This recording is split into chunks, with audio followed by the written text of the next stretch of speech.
Hallelujah, good morning. प्रभु ने एक और विशेष दिन हमें दिया है, प्रभु का दिन, पुनरुत्थान का। यह दिन एक बार फिर से यह याद करने के लिए कि हमारे प्रभु यीशु मसीह जीवित हैं और उन्होंने मृत्यु पर जय पाई है।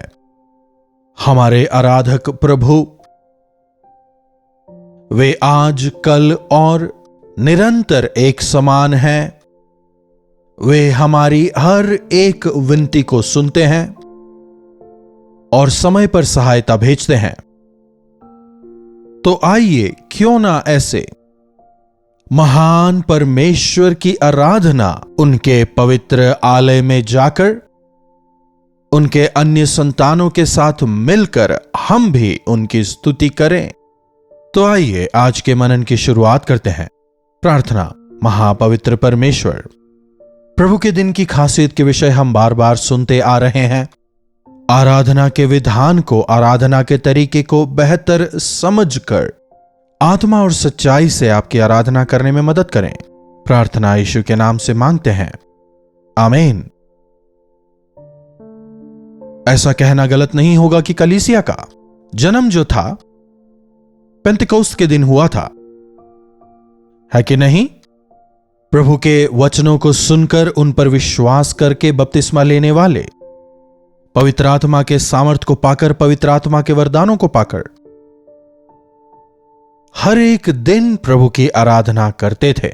हम पुराने नियम में भी आराधनालय के जिक्र को पाते हैं और इन आराधनालयों के तौर तरीके कुछ अलग हुआ करते थे। परमेश्वर अपने लोगों से कहते हैं कि मेरे लिए एक भवन का निर्माण करो ताकि मैं तुम्हारे बीच में निवास करूं। इसके जिक्र को हम निर्गमन 24 में पाते हैं। सबसे पहली आराधना को हम यहां देख सकते हैं। प्रभु परमेश्वर अपनी प्रजा को बुलाते हैं और उन्हें बुलाकर हम देख सकते हैं कि वे लोग परमेश्वर की आराधना करते हैं। निर्गमन की पुस्तक और उसका 24वां अध्याय, क्या आपने कभी पढ़ा है? इस विषय को ध्यान में रखकर पढ़िएगा, तब आप इसके निचोड़ को समझ पाएंगे। फिर उन्होंने मतलब हमारे प्रभु, हमारे यहोवा परमेश्वर मूसा से कहा, तू मतलब मूसा, हारून, नादाब, अबीहू और इस्राएलियों के कितने लोग? 70 पुरनियों समेत यहोवा के पास ऊपर आकर दूर से दंडवत करना। चाहे वो दिन हो या आज का दिन, प्रभु अपनी आराधना करने हमें बुलाते हैं। मेरे पास आओ, हे बोझ से दबे हुए लोगों, मेरे पास आओ, मेरी बात सुनो, मेरी आज्ञा मानो, मेरे सानिध्य में आकर तुम ठहरो। क्या आपके चर्च में ऑल आर वेलकम बोर्ड लगा है? साधारणतः हर चर्च में सबका स्वागत है लिखा होता है। वहीं अगर कोई पार्टी है, कोई जेवनार है, तो सबके लिए नहीं होता, केवल जो इनवाइटीज हैं उनके लिए। लेकिन हमारे प्रभु को देखिए, वे सबको बुलाते हैं। आप चाहे जो भी हो, जैसे भी हो, आपकी परिस्थिति चाहे जो हो, उनके सानिध्य में जाने के लिए कोई रुकावट नहीं, क्योंकि वे सबके प्रभु हैं। उन्होंने तमाम मनुष्य जाति के लिए अपना लहू बहाया है और उनके पापों के लिए पश्चाताप किया है। उनके लहू बहाने द्वारा पूरे मनुष्य जाति का उद्धार हुआ है। लेकिन यहां जो सबसे पहली आराधना हो रही है, परमेश्वर आज्ञा दे रहे हैं, मूसा तू, हारून और अबीहू और नादाब और इस्राएलियों के 70 पुरनिये यहोवा के पास ऊपर आकर दूर से दंडवत करना। पुराने जमाने के यदि हम गीतों को याद करें, साष्टांग गिरकर आपकी स्तुति आराधना करते हैं, ऐसे गीत हुआ करते थे। लेकिन आजकल के गीत कुछ अलग हैं। प्रभु के सामने साष्टांग गिरकर इन दिनों में जबकि हम लोग क्रिसमस सीजन में आ चुके हैं, जब हम उन ज्ञानियों की बात करते हैं, वे ज्ञानी प्रभु यीशु को सोना, लोबान और गंधरस भेंट में चढ़ाते हैं और वचन कहता है वे मुंह के बल गिरकर उन्हें प्रणाम करते हैं। जब हम प्रभु के सानिध्य में जाते हैं, प्रभु के सानिध्य में साष्टांग गिरना आवश्यक है। साष्टांग गिरकर प्रणाम करने का मतलब है हम पूरी तरह उन्हें समर्पित हो जाते हैं। प्रभु के आराधनालय हम क्यों जाते हैं? अपने आप को उन्हें समर्पित करने के लिए। तुम आकर गाना गा के जाना नहीं कहते, सुन के जाना नहीं कहते, आकर अपनी भेंट चढ़ाकर चले जाना नहीं कहते, लेकिन आजकल कई चर्चों में यही होता है। जब वर्शिप टीम लीड कर रही होती है, आधे लोग मोबाइल पे होते हैं, आधे लोग गाते हैं, वचन आधे लोग सुनते हैं, आधे लोग सोते हैं। भेंट दिया, चलो हो गई हमारी आराधना। कई लोग तो आशीर्वाद प्रार्थना तक के लिए भी नहीं रुकते। आराधना ये नहीं है। उनके सामने हमें साष्टांग गिरना है, इसीलिए वे हमें बुलाते हैं। अपने आप को तुम समर्पित करो, तुम मेरी संपत्ति हो। प्रभु का वचन हमें बताता है हम प्रभु परमेश्वर के आराधनालय हैं। जब हम समर्पित होंगे तभी तो वे हम में आएंगे। यदि हम उनके आराधनालय होना चाहते हैं तो उनका स्वागत करना होगा और इसके लिए हमें समर्पित होना होगा। अब आगे देखिए, और केवल मूसा यहोवा के समीप आए, परंतु वे समीप ना आए और दूसरे लोग उसके संग ऊपर ना आए। यहां आप दर्जे को देख रहे हैं। मूसा ऊपर है, मूसा को ऊपर जाना था, करीब जाना था। दूसरों को ऊपर चढ़ना है लेकिन दूर रहना है, और दूसरों को ऊपर नहीं आना था। आजकल कई चर्चों में ऐसा ही होता है। स्टेज थोड़ा ऊंचा होता है, वहां पर वाचा के संदूक को प्रतिबिंबित करते हुए अति पवित्र स्थान होता है। याजक पवित्र स्थान में होते हैं और जो प्रजा होती है आंगन में। तो यहां पर हम आराधना के नियमों को देख सकते हैं। यहोवा परमेश्वर मूसा से बात कर रहे हैं और मूसा से कहते हैं मेरी बात को सुनने के लिए और सुनकर प्रजा को बताने के लिए तू ऊपर आ। और फिर कुछ पुरनिये और कुछ चुने हुए लोग, इन्हें मूसा जो उसने सुना बताएगा और फिर ये सभी जाकर समस्त प्रजा को सुनाएंगे। उन दिनों में माइक वगैरह नहीं थे ना। पहले जब हम प्रभु भोज में भाग लेते थे, कम लोग होते थे, इसलिए लोग स्टेज के पास आकर प्रभु का सेवक उन्हें प्रभु भोज देता था और वे उसमें भागी होते थे। लेकिन इन दिनों में विश्वासियों की भीड़ ज्यादा है, इसलिए अब कुछ अशर्स होते हैं और वे विश्वासियों की भीड़ में रोटी और दाखरस बांटते हैं। वैसे ही गाने वगैरह गाने के लिए, स्तुति आराधना के लिए एक ग्रुप होता है, वर्शिप टीम होता है। इसका यह मतलब बिल्कुल नहीं कि दूसरे आएंगे और केवल देख के वो फिर से वापस चले जाएंगे। हर एक को कलीसिया की विभिन्न सेवकाइयों में भाग लेना चाहिए। यहां हम परमेश्वर के विधान को देखते हैं, उनकी व्यवस्था को। अब तीसरी आयत देखिए, तब मूसा ने लोगों के पास जाकर यहोवा की सब बातें और नियम सुना दिए। यहोवा ने जो कुछ कहा था मूसा जाकर लोगों को सुनाता है। हम संडे को चर्च पास्टर का प्रचार सुनने के लिए नहीं जाते हैं। आजकल कुछ लोग हैं जो शारीरिक रीति पर सोचकर कहते हैं यह पास्टर तो अच्छा वचन सुनाते हैं, वो पास्टर अच्छा वचन नहीं देते हैं। कई ऐसे पासबान भी हैं जो अपने मस्तिष्क से सोचकर लोगों को कंफ्यूज करते हैं। प्रभु आज आप अपने लोगों को क्या संदेश देना चाहते हैं?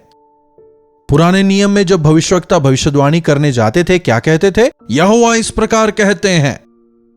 इसी प्रकार परमेश्वर के वचनों को उनके संतानों तक पहुंचाना एक पास्टर का काम होता है।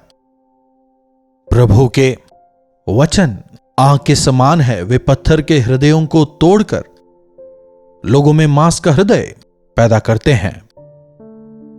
प्रभु के वचन हमारी जीवन शैली को बदलते हैं, हमारे हृदयों को तृप्त करते हैं, हमारे मन को शांत करते हैं। इसीलिए हमें चर्च जाना है। मूसा आकर यहोवा के वचनों को प्रजा को सुनाता है। 4 आयत, तब मूसा ने यहोवा के सब वचन लिख दिए और बिहान को सवेरे उठकर पर्वत के नीचे एक वेदी और इस्राएल के 12 गोत्रों के अनुसार 12 खंबे भी बनवाए। तब उसने कई इस्राएली जवानों को भेजा जिन्होंने यहोवा के लिए होम बलि और मेल बलि चढ़ाए। अब हमें इन बलिदानों को चढ़ाने की जरूरत नहीं, क्योंकि यीशु मसीह हमारे लिए बलिदान हुए। यहां पर कई नौजवान भी सेवकाई में भाग ले रहे हैं। आज हर कलीसिया में नौजवान सेवकाई में भाग लेते हैं। इसके लिए परमेश्वर की महिमा हो। इसे देख मुझे काफी संतोष होता है। लेकिन कितने नौजवान ऐसे हैं जिन्होंने पश्चाताप किया है, जिन्होंने उद्धार पाया है, जिन्होंने बपतिस्मा लिया है? बिना मन फिराए मसीह के साथ संगति में आए सेवकाई में भाग लेने का कोई लाभ नहीं है। जो लापरवाही से यहोवा की सेवकाई करते हैं वे श्रापित होंगे।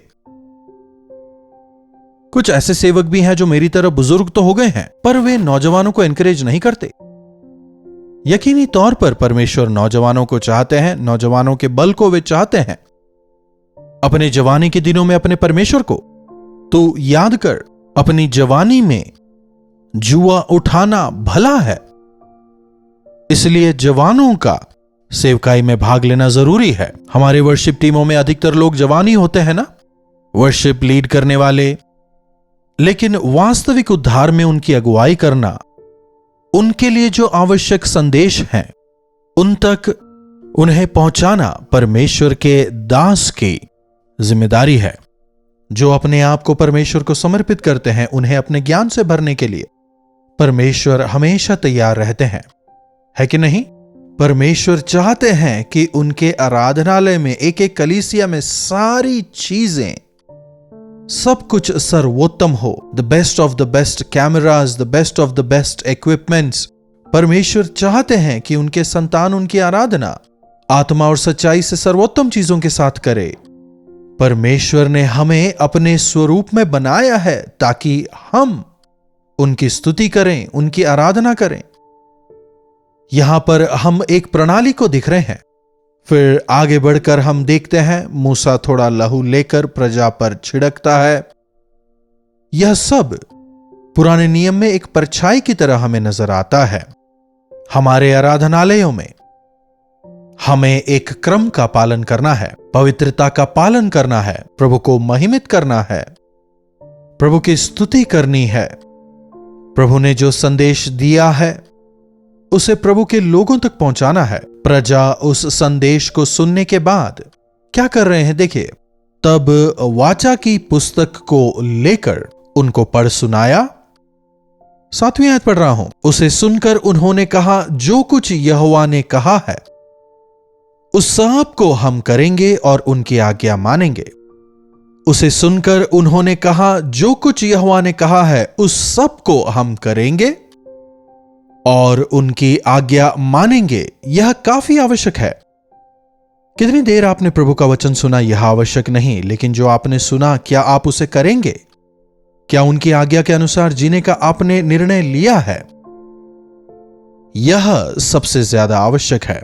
संडे सर्विस में जब स्तुति गान होता है, जब आप वचनों को सुनते हैं, संचालन भले ही स्टेज से होता हो, लेकिन प्रतिक्रिया भीड़ से आनी चाहिए। मैं आज से जो मैंने सुना उसके अनुसार जीऊंगा, अपने आप को आपको समर्पित करता हूं, आत्मा और सच्चाई से मैं आपकी स्तुति आराधना करूंगा।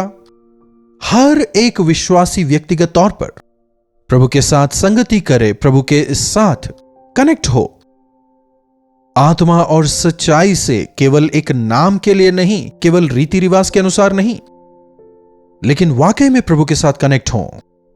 आज कई चर्चों में संडे सर्विस केवल नाम के लिए होता है, इसलिए प्रतिक्रियाएं नहीं आती। पवित्र आत्मा को नया बनाने का, नूतन करने का मौका नहीं मिलता। पवित्र आत्मा के कार्य को हर एक विश्वासी के जीवन में आज हम होते हुए नहीं देख पा रहे। जब यशायाह परमेश्वर के मंदिर जाता है, जब परमेश्वर को सिंहासन पर विराजमान देखता है, पूरा जो भवन था उनकी महिमा से भरा था। वचन हमें बताता है मंदिर के द्वारपाल से लेकर स्टेज में जो सेवक हैं, सब पवित्र आत्मा द्वारा छुए जाएं, अभिषेकित किए जाएं, उनकी महिमा को देखने पाएं और आशीष पाने पाएं। जब आप आराधनालय जाते हैं, परमेश्वर के सेवक जो वचन देते हैं वो परमेश्वर का वचन है, विश्वास करें। और यदि आप कलीसिया की किसी भी सेवकाई में भाग लेते हो, वह परमेश्वर की इच्छानुसार करें। यह आवश्यक है, इसे आप समझिएगा। हर बार जब आप आराधनालय जाते हैं, जब परमेश्वर के वचन सुनते हैं, हम उनके अनुसार जिएंगे, हम आपकी आज्ञा को मानेंगे, उसके अनुसार चलेंगे, प्रभु के साथ वाचा बांधें। जीवन भर प्रभु के गवाह होकर जीना हमारे लिए आवश्यक है। प्रार्थना। महापवित्र पिता परमेश्वर, प्रभु, आत्मा और सच्चाई से आपकी आराधना करने के लिए आप हम में से एक एक को आप बुला रहे हैं। मेरे पास तुम आओ। टूटे हुए मन के साथ मेरे पास आओ। आराधना स्तुति करते हुए मेरे पास आओ। धन्यवाद बलि के साथ तुम मेरे आंगनों में आओ, आप कहते हैं।